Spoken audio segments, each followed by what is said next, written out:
ఈ మొత్తం ఎపిసోడ్‌ని మనం ఏ విధంగా చూడాలి? రాజకీయ కోణం అంటారా? నిజానికి ఇప్పుడు మీరు చెప్పిన దాన్ని బట్టి చూస్తే అక్రమాలనేవి జరుగుతున్నాయనేదే మనకు తెలుస్తా ఉంది. డెఫినెట్‌గా జరుగుతాయండి. అది హ్మ్. Education business. హ్మ్. హ్మ్. ఇప్పుడు ఆ యాప్ క్రియేట్ చేసి, హ్మ్. వాళ్ళు గంటకోసారి రేటు పెంచుకుంటూ వెళ్తూ ఉంటాయి. దారుణం గదా! అవును. ఫైన్‌లు హ్మ్. పెంచుకోవటము, హ్మ్. ఫోన్‌ని పైగా ఫోన్‌లున్నాయని వాళ్ళు వేస్తున్న ఫైన్‌లు గూడా, హ్మ్. ఆ ఫోన్ ఏ కంపెనీదో చూసి, అంటే ఆహా! సామ్‌సంగ్ ఆ! కంపెనీ ఫోన్ ఉన్నవాడికి ఒక రేటు, ఆ! అలాగే ఐఫోన్ ఉండే యాపిల్ ఫోన్ ఉంటే ఒక రేటు, ఆ! ఇలా వేస్తున్నారు. వాళ్ళ ఇష్టం ఇంక అంతే ఇగ. హ్మ్. అలా లోపలికి వెళ్ళిన తర్వాత విపరీతమైన దోపిడీ జరుగుతోంది అనేది తల్లిదండ్రుల ఆరోపణ. ఓకే. ఓకే. నిజానికి కార్పొరేట్ స్కూళ్ళల్లోనూ, కార్పొరేట్ ఎడ్యుకేషన్ ఇన్‌స్టిట్యూషన్స్‌లోనూ ఈ దోపిడీ జరుగుతోంది. హ్మ్. అంటే తల్లిదండ్రులు ఏమనుకుంటారంటే, వాళ్ళు చెప్పినటువంటి లక్షన్నరో ఎంతో హ్మ్. ఫీజు కట్టేస్తే, హ్మ్. నెక్స్ట్ ఇయర్ వరకు ఇంకేం కట్టక్కర్లేదు అనేటువంటి ఒక భరోసాలో ఎక్కడో అప్పు తెచ్చి కట్టేస్తారు. అవును.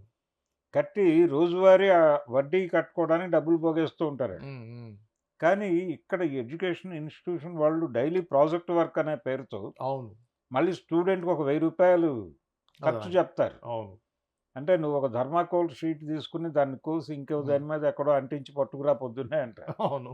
ఇవన్నీ కొంటానికి వీడికి ఒక రూ. 1000 అవుతాయి. ఆ! వాడు వడ్డీ కోసం దాచుకున్న డబ్బులు మళ్ళీ తీసుకొచ్చి కొడుక్కి పెట్టాలి. చాలా అన్యాయం. ఇలాంటి పరిస్థితులు జరుగుతున్నాయి. అవును.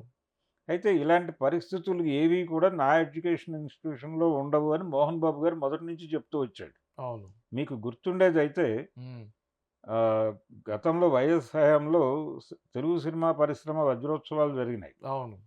ఆ సందర్భంగా లెజెండు, హ్మ్. అలాగే సెలబ్రిటీ అనేటువంటి ఒక వివాదం జరిగి, హ్మ్. చిరంజీవి గారికి లెజెండరీ అవార్డిచ్చారు. అవార్డ్ ఇస్తున్న హ్మ్. సందర్భంగా ఈయన హ్మ్. లేచి హ్మ్. దాన్ని రభస చేసి ఫైనల్‌గా ఆయన లెజెండరీ అవార్డ్‌ని హ్మ్. అలా టైమ్ క్యాప్సూల్‌లో వేసేస్తున్నాను. నాకు సంబంధం లేదని ఎళ్ళిపోయాడు హ్మ్. హ్మ్. చిరంజీవి. అవును. ఇద్దరికీ కొంచెం సీరియస్ ఒక హీటెడ్ కన్వర్జేషన్ నడిచిందప్పుడు. అవును. అందులో నేనెందుకు లెజెండరీ కాదు అని ఒక ప్రశ్న లేవనెత్తాడు. ఈయన. ఆ వీడియో ఉంది ఉంది. అవును. ప్రస్తుతం అవును. అవైలబుల్లే. హ్మ్. హ్మ్. నేను పేద పిల్లలకి ఎడ్యుకేషన్ ఇస్తున్నాను. హ్మ్. కాబట్టి నేనెందుకు లెజెండరీ కాదు. హ్మ్. నేను సెలబ్రిటీనట, ఆయననేమో లెజెండ్. లెజెండ్ అట. ఆ! ఇదెలా కుదురుతుంది అన్నట్టుగా అవును. మాట్లాడాడాయన. అవును. కాబట్టి ఇప్పుడు ఆయన గతంలో మాట్లాడిన మాటలన్నీ కూడా బయటకు తీసి సర్క్యులేషన్‌లో పెడుతున్నారు జనాలు. హ్మ్. హ్మ్. మోహన్ బాబును రెడిక్యూల్ చేయటంలో భాగంగా. ఆ! ఆ! అందుకని తన సంస్థ గౌరవాన్ని నిలబెట్టుకోవాలి అంటే పిల్లలు ఈ యాప్‌లు పెట్టటము ఇదంతా కూడా కొత్త టెక్నాలజీ. హ్మ్.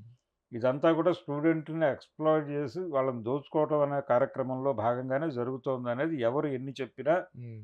అది వాస్తవం. హ్మ్. ఇప్పుడు రోడ్డు మీదకొచ్చి విమర్శలు మొదలైపోయినాయి కాబట్టి క్రైసిస్ మేనేజ్‌మెంట్‌కి ఆయన రంగంలోకి దిగాలి. హ్మ్. రంగంలోకి దిగి ప్రభుత్వంతో మాట్లాడతాడా? లేకపోతే వెళ్లి చంద్రబాబు గారి ఇంట్లో కూర్చొని మాట్లాడతాడా? హ్మ్. ఏం చేస్తాడో ఆ రిలేషన్స్ ఉన్నాయి ఆయనకి. హ్మ్. హ్మ్.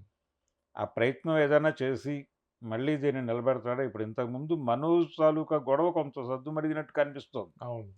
ఈ ఎపిసోడ్‌లో ఎక్కడ ఆయన నోరు విప్పలేదు. గత హ్మ్. 4 రోజులుగా నడుస్తోంది. అవును. అవును. 'మనోజ్' నోరు విప్పలేదంటే ఎక్కడో కాంప్రమైజ్ అయ్యారు అంతే. అనేది అర్థమవుతోంది. అవునవును. ఇది స్టార్ట్ చేసింది ఆయనే గదా! ఈ అవును. అక్రమాలు జరుగుతుందనే విషయాన్ని మీడియాకి చెప్పింది అంటే ఆయనే. మీడియాకి ఈయన చెప్పడానికి ముందే పేరెంట్స్ కమిటీ అక్కడ ప్రెస్ మీట్ పెట్టింది ఓకే. తిరుపతిలో. ఓకే. ఓకే. లాస్ట్ ఇయరే. హుహు. ప్రెస్ మీట్ పెట్టిన దగ్గర నుంచి మొదలైంది ఈ గొడవ. ఓకే. ఆ ప్రెస్ మీట్ పెట్టడానికి కారణం CPI. Okay. Communist party of India ఆఫీస్‌లోనే పెట్టారు అది హ్మ్. Parents meeting. హుహుహు. ఆ పేరెంట్స్‌కి ఇలా ఈ అలిగేషన్సే చెప్పారు అప్పుడు గూడా. ఓకే. ఓకే. రకరకాలుగా దోపిడీ జరుగుతోంది అనేది. హ్మ్. ఈ కంప్లెయింట్స్ వెళ్ళటం వలన ఇప్పుడు ఉన్నత విద్యా మండలి బోర్డ్ వాళ్ళొచ్చేసి, వాళ్ళొక కమిటీనేశారు దీని మీద ఎంక్వైరీ జరపమని. హ్మ్. ఆ కమిటీ వాళ్ళిచ్చిన నివేదిక ప్రకారం ఈ డబ్బులు 15 రోజుల్లోపు స్టూడెంట్స్‌కిచ్చేయండి హ్మ్. అని చెప్పి వాళ్ళు నోటీసులిచ్చారు. ఓకే. ఈ నోటీసుల మీద కోర్ట్‌కెళ్లారు వాళ్ళు. హ్మ్. హ్మ్. మోహన్ బాబు యూనివర్సిటీ నుంచి హ్మ్. మంచు విష్ణు గారు కోర్ట్‌కెళ్ళాడు. హ్మ్. కోర్టు ఈ ఈ ఆర్డర్ అంటే ఈ ఆదేశాల అమలు మీద స్టే ఇచ్చింది. హుహు. హ్మ్. కాబట్టి ప్రస్తుతం స్టేలో ఉంది కండిషన్. ఓకే. ఓకే. కోర్ట్ నుంచి ఒక క్లియర్ జడ్జిమెంట్ వచ్చేస్తే, హ్మ్.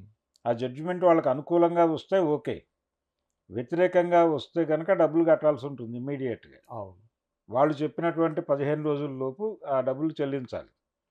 ఇది 26,00,00,000 స్కామ్ కాదు, 200 కోట్ల స్కామ్ అని ఇప్పుడు స్టూడెంట్ యూనియన్స్ వాళ్ళు అంటున్నారు. గతంలో ఆయన మాట్లాడిన మాటలు, ఉమ్, మంచు మనోజ్ మాట్లాడిన మాటలు పట్టుకొచ్చి వీళ్ళు మాట్లాడుతున్నారు. ఉమ్, కాబట్టి మోహన్ బాబు యూనివర్సిటీ అనేది ఆల్మోస్ట్ రద్దు చేయమని అయితే పేరెంట్స్ డిమాండ్ చేస్తున్నారు. ఉమ్, ఉమ్, అది రద్దు చేసేయండి, రద్దు చేసేసి దాన్ని తీసుకెళ్ళి ఎస్వి యూనివర్సిటీతో ఉమ్. కలిపేయండి. Okay, okay. ఇది ఇలా అంటే వీళ్ళకి ఇలాంటి ఒక స్వేచ్ఛాయుత వాతావరణంలో విద్యా వ్యవస్థను నడిపే అవకాశం కల్పిస్తే దాన్ని వీళ్ళు దుర్వినియోగం ప్రాపర్గా చేసుకుంటారు. ఉమ్, యూజ్ చేయట్లేదు, దుర్వినియోగం చేస్తున్నారు అనేది ప్రధానమైన కంప్లైంట్. కంప్లైంట్. Okay, okay. కాబట్టి ఏం జరుగుతుంది అంటే ఎడ్యుకేషన్ డిపార్ట్మెంట్ నుంచి ఉమ్, ఒక సీరియస్ డెసిషన్ రాబోతోంది. మోహన్ బాబు యూనివర్సిటీని ఉమ్, దాన్ని రద్దు చేసి, దాని గుర్తింపు రద్దు చేసి దాన్ని తీసుకెళ్ళి ఎస్వి యూనివర్సిటీతో లింక్ చేస్తారు అనేదే ప్రధానంగా ఎక్కువ సర్క్యులేషన్లో ఉంది. అవును, మరి ప్రభుత్వము లోకేష్ గారు ఎలాంటి నిర్ణయం తీసుకుంటారో చూడాలి. చూడాలి. లోకేష్ గారు ఆ నిర్ణయం తీసుకోకుండా మోహన్ బాబు గారు ఏం ప్రయత్నాలు చేస్తాడో చూడాలి. Okay, okay.